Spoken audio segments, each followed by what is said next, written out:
But single parenting కష్టం అనిపించిందా గౌతమి గారు? చాలా ఒక్క మాట చెప్తాను నిజంగా,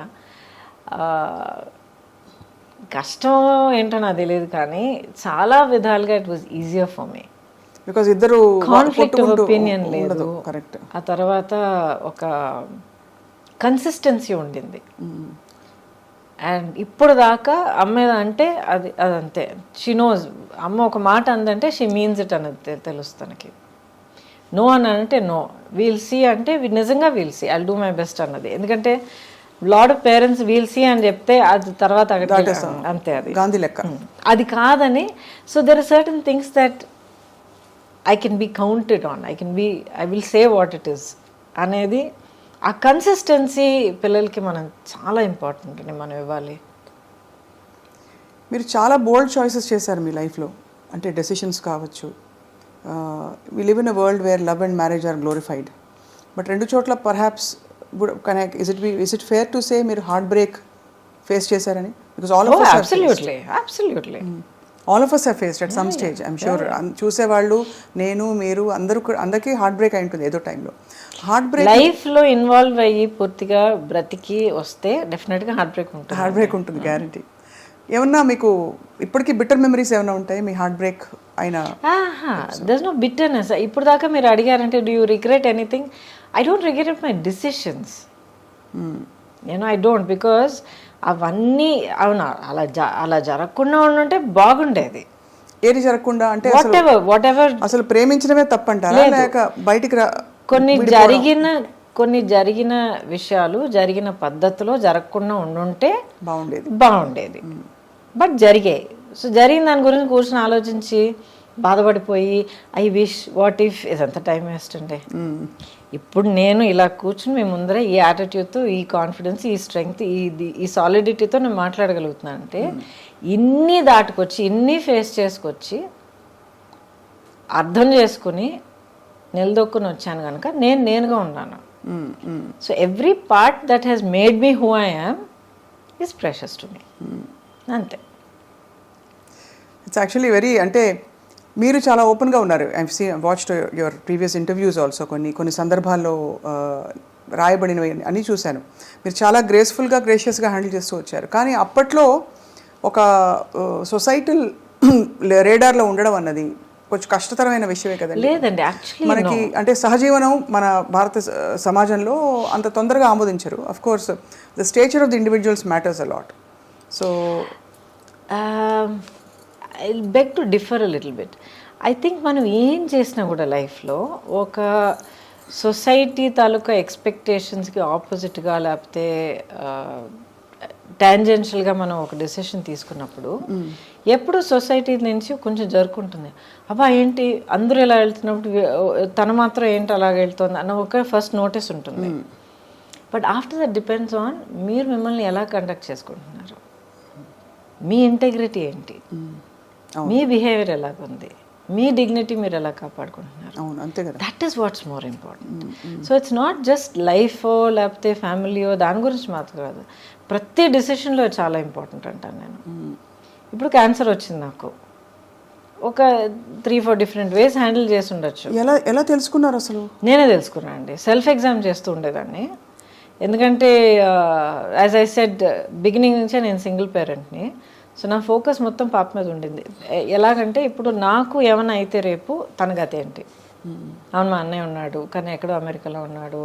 so it's this thing. So better I should be there. ఎందుకంటే తన్ని పెంచడం, తన్ని కొన్ని విషయాలు నేర్పించడం, ప్రపంచాన్ని చూపించడం, as a mother you want to do that.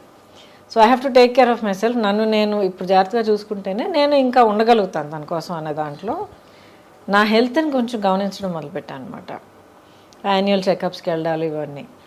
ఆ తర్వాత ఎప్పుడు 50 years దాటిన తర్వాత మెమోగ్రామ్ చేయాలి, సెల్ఫ్ ఎగ్జామ్ చేయాలని ఒక న్యూస్ జనరల్గా ఉండేది. అది ఎందుకు నా మైండ్లో వచ్చిందో తెలియదు. ఐ వాజ్ ప్రాబ్లీ ఒక 32-33 years. సడన్గా పాప్ అయింది మైండ్లో, చేస్తే ఏం తప్పని. సో ఎలా చేయాలి ఏంటంతా నేర్చుకుని I started doing a self breast exam along with my blood work, checkup and all of that. అప్పుడు నాకు లంప్ దొరికింది.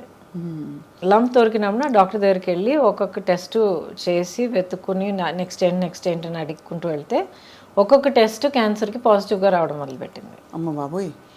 అమ్మ బాబాయ్ ఏంటండి, మనం వెతుకుంటూ వెళ్తే 50% ఉండొచ్చు అన్న ఒక అవేర్నెస్ మనకు ఆల్రెడీ ఉంది. సో ఆల్రెడీ ప్రిపేర్ అయ్యి ఉన్నాం కదా మనం. అయ్యున్నా కూడా అంటే అది క్యాన్సర్ అని మన దాకా వచ్చిందంటేనే it is scary. Why is it scary? Because it's one of the more ఇంకా మిస్టీరియస్ ఇల్నెసెస్. దానికి ఏం లేదండి, బిల్డప్ ఎక్కువగా ఉంది అంతేనా? అంతే. ఇప్పుడు ఇన్క్యూరబుల్ స్టేజ్ ఆఫ్ డిజీజ్ అనేది ప్రతి దానికి వస్తుంది. ఒక చాలా సింపుల్గా చెప్పాలంటే, మీకు జలుబు వచ్చింది, ఆయన నెగ్లెక్ట్ చేశారు, ఐఎమ్ సో బిజీ మీ పనుల మీద తిరుగుతున్నారు, ఇంకా వర్షంలో నానారు, ఇది చేశారు అది చేశారు, కోల్డ్ ప్రదేశానికి వెళ్ళారు, వాట్ హ్యావ్ యూ నెగ్లెక్టెడ్. అదేమో వెళ్ళి చెస్ట్లో కూర్చుంది, అక్కడి నుంచి నిమోనియా నుంచి లంగ్స్లోకి వెళ్ళింది, ఇంకేదో అయింది, లంగ్స్ కొలాప్స్ అయ్యారు, క్రిటికల్ స్టేజ్కి వెళ్ళారు. Anything can happen. ఇప్పుడు ఇన్నేళ్ల తర్వాత, that was 2014-15, 20 years, right? 2004-5, 20 years later, ఇప్పుడు నేను మీ ముందర కూర్చొని మాట్లాడుతున్నానంటే ద రీజన్ ఇస్, నేను ప్రియంటివ్గా అవేర్నెస్తో ముందు చూపుతూ నేనుగా వెతుక్కుని వెళ్ళి కనిపెట్టుకుని దాని ట్రీట్మెంట్ అడుక్కొని చేయించుకున్నాను కనుక ఐఎమ్ హియర్ టుడే. మీరు నమ్మరండి, ఎంతమంది పిల్లలు, ఫ్యామిలీ మెంబర్స్ నా దగ్గర ఏడుస్తారు తెలుసా. మా అమ్మ పట్టించుకోలేదండి, ఆఖరి స్టేజ్ వచ్చేంత వరకు మాకు చెప్పనే లేదండి, ఇంత పెద్ద యాబ్సెస్ అయ్యి ఊండయి ఇదయ్యి అదయ్యి, ఆఖరికి మాకు చెప్పేటప్పటికి మొత్తం దాచేసుకునేదండి. ఆఖరి మాకు చెప్పేటప్పటికి డాక్టర్ దగ్గర పరిగెత్తి వెళ్తే, సారీ అమ్మ ఫుల్గా లోపల స్ప్రెడ్ అయిపోయింది, వీ కాంట్ డూ ఎనీథింగ్. మా అమ్మ కోల్పోయామండి. ఎంతమంది ఏడ్చారో తెలుసా నా దగ్గర. We have to be practical. అప్పుడు మీరు కనుగొన్న తర్వాత అగ్రెసివ్ ట్రీట్మెంట్ చేయాల్సి వచ్చింది కదా. అంటే ఇట్ ఈస్ సో ఐరానిక్, నాన్నగారు రేడియేషన్ ఆంకాలజిస్ట్, అండ్ బహుశా మీకు కొంత ఎక్కడో ఇంట్యూటివ్గా కొంత జ్ఞానం ఉంటుందో, మరి I don't know how it happened. Awareness health పట్ల ఎప్పుడు ఒక చాలా ప్రాక్టికల్ అప్రోచ్ ఉండేది మా ఇంట్లో. అవును, ఇలా చేస్తే ఇలా జరగచ్చు, సో ఇలా జరగకుండా ఉండాలంటే అది చేయకు, చేయాల్సి వస్తే ఒక సేఫ్టీ ఏం చేసుకోవాలి. ఏమైనా ఒంట్లో బాగోకపోతే ఫస్ట్ ఇస్ న్యాచురోపతి, ఆ తర్వాత హోమియోపతి, ఆఖరినే అలోపతి వచ్చేది అనమాట మాకు. So very practical approach to health. So me treatment protocols అగ్రెసివ్గా ఉన్నాయండి? మీరు cancer I did everything. Surgery చేశారు, ఆ తర్వాత కీమోథెరపీ ఇచ్చారు, ఆ తర్వాత రేడియేషన్ థెరపీ ఇచ్చారు. హూ వాజ్ విత్ యూ ఆ టైంలో మీకు తోడు? I had people all around me. And first day 1 నుంచి సుబ్బలక్ష్మి వాజ్ విత్ మీ. ఇంత పాపగా ఉన్నా కూడా ఎక్స్ప్లెయిన్ చేశాను, ఇలా అమ్మకు ఇలాగ ఒక లంప్ లాగా వచ్చింది, ఆపరేషన్ చేస్తాం, ఆ తర్వాత హెయిర్ కట్ చేస్తాం, ఆ తర్వాత జుట్టు ఊడిపోయినా ఊడిపోవచ్చు, ఇట్స్ ఆల్ రైట్, మళ్ళీ వచ్చేస్తుంది. ఇలా ఆపరేషన్ చేసిన తర్వాత ఇలాగ బ్యాండేజ్ ఉంటుంది, కీమో, మొత్తం everything has to explain to her అనమాట.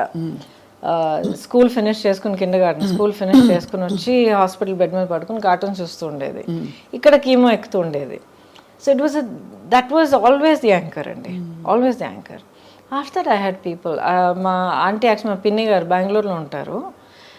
మా అంకుల్ అప్పుడు ఆయన పెద్ద ఆయన కూడా అయినా కూడా నాకు కీమో జరుగుతోందంటే ఆ 1 week తన ఇల్లంతా వదిలేసి ఇంకెవరికైనా ఏర్పాటు చేసి చెప్పేసి వచ్చేసి నా ఇల్లు చూసుకునేవారు. శ్రీలత ఆంటీ అని ఇంకో ఆంటీ ఉండేవారు. ఒక్కసారి కూడా నేను ఒంటరిగా ఏ హాస్పిటల్ గడపెక్కలే, అన్ని పనులు మానేసుకుని బాబా దాబాప నేను ఉన్నానని చెప్పి తీసుకెళ్ళిపోయారు నేను. So I had people who were there, small close circle. అందులోంచి కష్టపడి మరి బయటకు వచ్చి ఇంకా క్లీన్ చిట్ అని ఎప్పుడు తెలిసింది మీకు? ఐ థింక్ 10 ఏళ్ళ వరకు, 5 ఏళ్ళు. ఒక ఫ్యాక్ట్ చెప్తానండి, అసలు ఈ జర్నీ అంతా మొదలయ్యేటప్పటికి డయాగ్నోస్ ఏంటని, of course it takes time.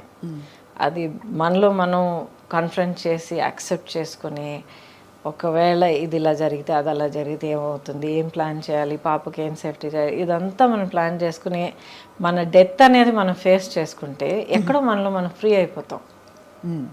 తను మా సిస్టర్ ఎప్పుడు చెప్తుంది, that's way she overcame cancer also.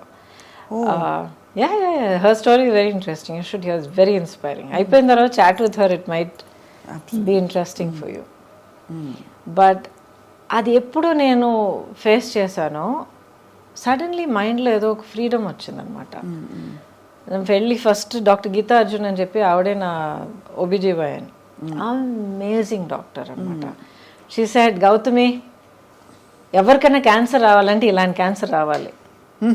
ఈ క్యాన్సర్కి ఈ ట్రీట్మెంట్ ఉంది, ఈ ప్రోటోకాల్స్ ఉంది, ఇది చేయడానికి ఈ డాక్టర్స్ ఉన్నారు, సర్జికల్ ఆంకాలజిస్ట్ అయినా ఆంకాలజిస్ట్ అయినా వీళ్ళందరూ వీళ్ళు పలానా వాళ్ళు ఉన్నారు, ఈ team, amazing team. I went met them, same confidence వాళ్ళలో నాకు కలిగింది. I close my eyes, I went for it. ఒక్కసారి గూగుల్ చేయలే, 10 మందిని అడగలేదు, ఎందుకంటే క్యాన్సర్ అనేది అందరికీ ఇండివిజువల్గా ఉంటుంది. సేమ్ మందు ఒక్కొక్కరి మీద ఒక్కొక్కలాగా పలుకుతుంది అనమాట, పనిచేస్తుంది. So experience are different. I went through my journey. Lot of pain అండి. It's not easy. ఫిజికల్గా, ఎమోషనల్గా, ఇట్ డ్రైన్స్ యూ అవుట్, ఇవన్నీ వింటాం. ఎమోషనల్గా అంటే ఇప్పుడు ఫిజికల్గా మీకు స్ట్రెంగ్త్ లేకపోతే ఎమోషనల్గా కూడా డల్ అవుతారు కదండి. అవునవునవును. But did it break my spirit? No. ఎందుకంటే మొదటి నుంచి అదొకటి నేను డిసైడ్ చేసుకున్నాను, this cancer is not going to get me. That's the spirit. Yes, it's not going to get me. చూద్దాం.